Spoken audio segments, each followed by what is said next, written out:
ఆషాఢ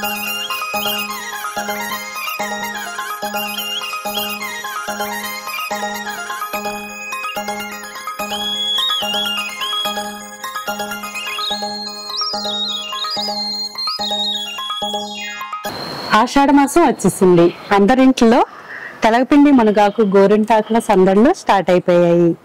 మన పూర్వీకులు ఆషాఢ మాసంలో అడుగు పెట్టగానే తెలగపిండి మునగాకు కూర వండుకునేవారు.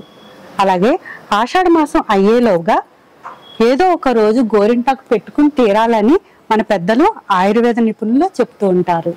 ఆడవాళ్ళందరూ గోరింటాకును తెచ్చుకుని స్వయంగా రుబ్బుకుని అందంగా కాళ్ళకి చేతులకి పెట్టుకునేవారు. ఇది మన సాంప్రదాయంగా వస్తుందండి. నేను మా ఫ్రెండ్ ఈరోజు తెలగపిండి మునగాకు కూర వండుకుని తిందామని, అలాగే గోరింటాకు రుబ్బుకుని పెట్టుకుందామని ఈరోజు ఇలా ప్లాన్ చేసుకున్నామండి. అలాగే మీకు కూడా మాతో పాటు అన్నీ చూపించాలని ఇలా షేర్ చేసుకుంటున్నాను. అసలు ఆషాఢ మాసంలో గోరింటాకు ఎందుకు తినాలి, గోరింటాకు కథ ఏమిటి, ప్రయోజనాలు, అలాగే తెలగపిండి మునగాకు కూర ఎందుకు తినమంటారు పెద్దలు, దాని రెసిపీ, ఆరోగ్య ప్రయోజనాలు ఏమిటో అన్నీ ఈ వీడియోలో తెలుసుకుందాం. ముందుగా గోరింటాకును కోసుకుని ఇలా తెచ్చి పెట్టేసుకున్నామండి ఇంట్లో. తిను మా ఫ్రెండ్ రమణి అండి. హాయ్ అండి. ఇప్పుడు మేము ఇద్దరం కలిసి తెలగపిండి మునగాకు కర్రీ మీకు చూపించబోతున్నాము ఎలా చేసుకోవాలి. ఎందుకంటే ఆషాఢ మాసంలో తెలగపిండి మునగాకు కర్రీ కంపల్సరీ తినాలండి. సో అందుకని మీ అందరికీ చూపించాలనుకుంటున్నాము. ఓకేనండి. ముందుగా ఇలా కర్రీ వండేసుకుంటున్నామండి. ఎందుకంటే లంచ్ చేసాక గోరింటాకు పెట్టుకుందామని ప్లాన్ చేసుకున్నాము. ఎందుకంటే ముందే గోరింటాకు పెట్టుకుంటే మనం లంచ్ చేయలేం కదా. సో ఆఫ్టర్ లంచ్ మేము గోరింటాకు రుబ్బుకుని పెట్టుకుంటామండి. ముందుగా కావాల్సిన పదార్థాలు ఏంటో తెలగపిండి మునగాకు కర్రీకి చూద్దామండి. ఫస్ట్గా తెలగపిండి కావాలండి. నెక్స్ట్ మునగాకు,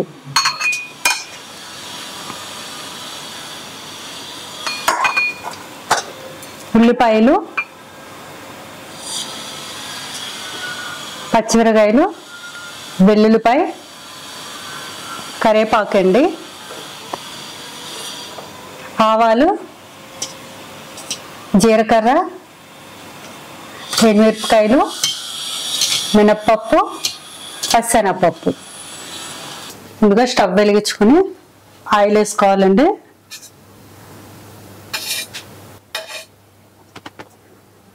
వండుతున్నట్టు ఇలా ముందుగా ఆయిల్ తర్వాత వెల్లుల్లిపాయ వేసుకోవాలండి. వెల్లుల్లిపాయల్ని కొద్దిగా దోరగా వేయించుకోవాలి. తెలగపిండిలో చాలా ఆరోగ్యకరమైన కొవ్వులు, ప్రోటీన్స్, అలాగే విటమిన్ బి, కాల్షియం, మెగ్నీషియం, ఇనుము చాలా సమృద్ధిగా ఉన్నాయండి. చాలా ఆరోగ్యానికి మంచిదని మన పెద్దవాళ్ళు ఆషాఢ మాసంలో తెలగపిండి మునగాకు కర్రీ తినమన్నారు.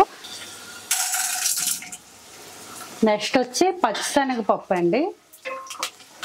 మినపప్పు మీరు ఏదైనా వేసుకోవచ్చు. సాయి మినపప్పు కానీ లేదంటే తక్కువ మినపప్పు వస్తుంది కదా, అది కూడా వేసుకోవచ్చు అండి. ఆవాలండి,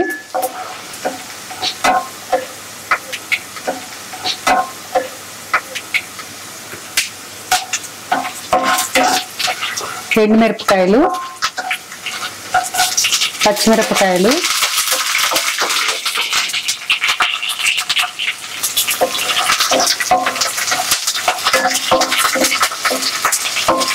ఇవన్నీ కొద్దిగా దోరగా వేయించుకోవాలండి. కరివేపాకు కూడా వేసేసి లైట్ దోరగా మాడకుండా చూసుకోవాలి మీరు. జీలకర్ర కూడా కొద్దిగా 1 స్పూన్ వేసుకోవాలి. ఈ తాలింపులన్నీ కూడా 1 లేదా 2 స్పూన్స్ క్వాంటిటీలో వేసుకోవాలి. కొంతమంది తాలింపులు ఎక్కువ తింటారు, కొంతమంది తక్కువ ఇష్టపడతారు కదా. సో అది మీ ఇష్టం అండి. మీ ఇష్టాన్ని బట్టి ఎక్కువ తక్కువ వేసుకోవచ్చు. సన్నగా తరిగిన ఉల్లిపాయలు వేసుకోవాలి.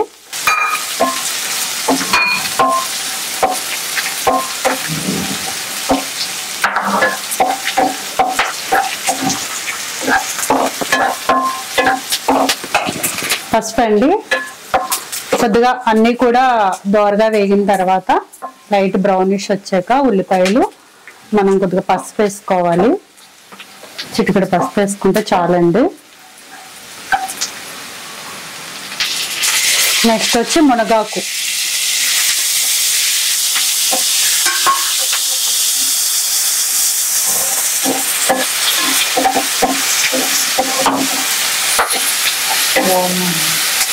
మంచిగా వేగనివ్వాలండి మునగాకు. ఒక బౌల్ తెలకపిండికి 2 బౌల్స్ వాటర్ అండి. రెండు బౌల్స్ వాటర్ వేసుకోవాలి. ఫస్ట్ మనం వాటర్ వేసుకోవాలి. ఇంకా మునగాకు అనేది మన ఇష్టం అండి. కొద్దిగా ఎక్కువైనా వేసుకోవచ్చు, కొద్దిగా తక్కువైనా వేసుకోవచ్చు. అదేమి అంత క్వాంటిటీతో ఏమి సంబంధం ఉండదు.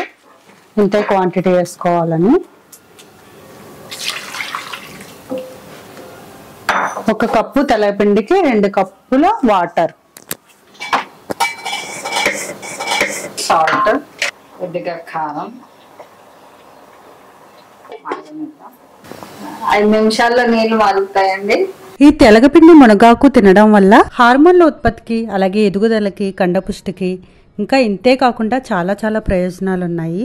చూద్దాం ఒకసారి. నీళ్ళు మరిగాయండి. ఇప్పుడు తెలకపిండి వేసుకోవాలి. ఇలా మరిగిన తర్వాత కొద్ది కొద్దిగా వేయమంటారా? కొంచెం వేసి కలుపుతాను.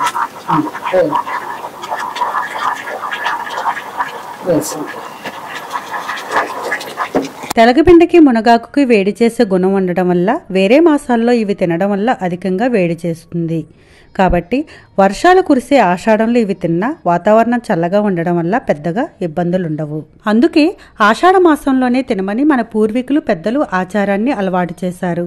అందుకే తెలగపిండి మునగాకు కూరని చేసుకుని ఈ ఆషాఢ మాసంలో తింటారు.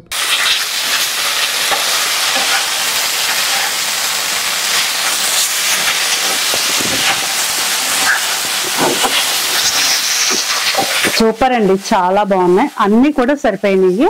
సాల్ట్ ఏంటి, కారం ఏంటి, అన్ని కూడా చాలా చాలా బాగుంది. రమణి, మీకు టేస్ట్ ఉంది.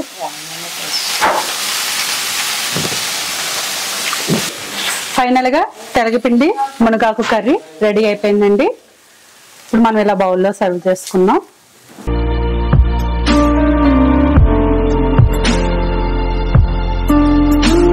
వేడివేడి అన్నంలో తెలగపిండి మునగాకు కర్రీ, అందులో కొద్దిగా నెయ్యి వేసుకుని తింటే ఆ టేస్టే వేరండి. మీరు కూడా ఒకసారి ట్రై చేసేయండి.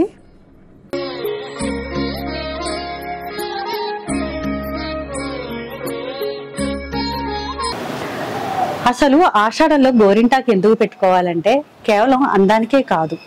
ఆషాఢంలో వర్షాలు పడి వాతావరణం చల్లగా ఉన్నా శరీరంలో వేడి మాత్రం పోదు. గోరింటాకుకి వేడిని తగ్గించే గుణం ఉంది. అంతేకాకుండా రోగనిరోధక శక్తిని పెంచి రక్త ప్రసరణ సక్రమంగా జరిగేలాగా చేస్తుంది. పైగా మన ఆడవాళ్ళు సర్ఫ్, డిటర్జెంట్స్ ఎక్కువగా వాడుతూ ఉంటారు. దానివల్ల గోళ్లలో నీరు ఎక్కువగా చేరి సమస్యలు వస్తూ ఉంటాయి. కానీ గోరింటాకుని పెట్టుకోవడం వల్ల ఆ సమస్యలన్నీ దూరం అవుతాయి. అంతేకాకుండా గోరు చుట్టు వంటి ఇబ్బందులు కూడా దూరం అయిపోతాయి.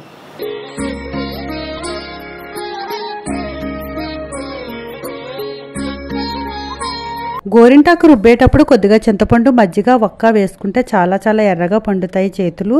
మేము ఓన్లీ 1 స్పూన్ చింతపండు మాత్రమే వేసాము, ఎందుకంటే ఆల్రెడీ ఈ ఆకు చాలా పండిపోతుందండి. లేదంటే మీరు గోరింటాకు వేసుకున్నాక చేతుల మీద నిమ్మకాయ షుగర్ జ్యూస్ ఉంటుంది కదా, ఆ జ్యూస్ని కాటన్తో చేతుల మీద ఉన్న గోరింటాకు మీద అద్దుకుంటే ఇక్కడ చాలా బాగా ఎర్రగా పండుతాయండి. మన పెద్దవాళ్ళు పూర్వీకులు ఇలాగే చేసుకునేవారండి. రుబ్బు రోల్లో కానీ ఇలాంటి చిన్న వాటిల్లో కానీ రుబ్బుకుని వేసుకునేవారు. కానీ ఇప్పుడైతే మిక్సీలు, గ్రైండర్లు చాలా వచ్చేసినాయి అనుకోండి. కానీ ఇలా రుబ్బుకుని వేసుకున్నది మంచిగా పండుతుందండి. కావాలంటే మీరు ఒకసారి ట్రై చేసి చూడండి. ఆషాఢంలో చేతులు పెట్టుకుని అందరికి ముత్తైదువులకి పంచి అందరూ పెట్టుకోమని అందరికి పంచుతారండి. ఇలా చెట్లు ఉన్న వాళ్ళు అంటే ఇలా రుబ్బేస్తే ఇస్తారా ముత్తైదువులకి? ఏదైనా ఇవ్వచ్చు, ఆకైనా ఇవ్వచ్చు. ముత్తైదువులకి పంచుతాం అన్నమాట. ఎందుకంటే గోరింటాకు అంటే లక్ష్మీదేవితో సమానం కాబట్టి మనకి ఎలా అయితే ఆడవాళ్ళకి తాంబూలాలు ఇస్తారో అలాగే గోరింటాకును కూడా మనం ముత్తైదువులకి ఈ ఆషాఢ మాసంలో ఇస్తే చాలా చాలా మంచిదండి. సౌభాగ్యానికి కానీ మన ఇంట్లో మంచిగా లక్ష్మీదేవి ఉండడానికి కానీ చాలా మంచిదండి.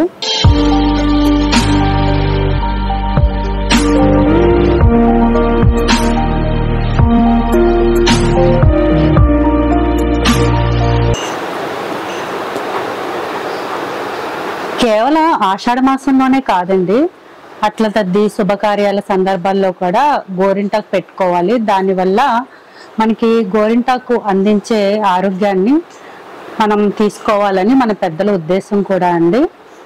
ఆషాఢ మాసంలో గోరింటాకు పెట్టుకోవడం వెనుక ఒక కథ ఉందండి. అదేమిటంటే, సీతాదేవి లంకలో అశోకవనంలో ఉన్నప్పుడు ప్రతిరోజు తన కష్టాలను గోరింటాకు చెట్టుతో చెప్పుకునేదంట. రావణ సంహార అనంతరం అయోధ్యకు తిరిగి వెళ్ళేటప్పుడు ఈ గోరింటాకు చెట్టుకు ఏదైనా చేయాలనుకుని గోరింటాకు చెట్టుని ఏదైనా వరం కోరుకోమంటుంది. గోరింటాకు చెట్టు మాత్రం తనకు ఎలాంటి వరాలొద్దని చెప్పి, ఇప్పుడు నీ మోము ఎలా సంతోషంతో కలకలలాడుతుందో అలాగే లోకంలో మహిళలందరూ సంతోషంగా ఉండాలని కోరుకుంటుంది. అందుకు గోరింటాకు నిజాయితీకి మెచ్చి సీతాదేవి ఇకపై స్త్రీ సౌభాగ్య చిహ్నంగా ఈ గోరింటాకు మానవలోకంలో ప్రసిద్ధి చెందుతుందని, తన వర్ణం వల్ల చేతులకు కాళ్లకు అందాన్నిచ్చే అలంకార వస్తువుగా వాడబడుతుందని, ముఖ్యంగా ఆషాఢ మాసంలో ఆదివారం నాడు ఈ గోరింటాకు పెట్టుకోవడం వల్ల లక్ష్మీదేవి అనుగ్రహం సౌభాగ్యం సిద్ధిస్తాయని వరమిస్తుంది.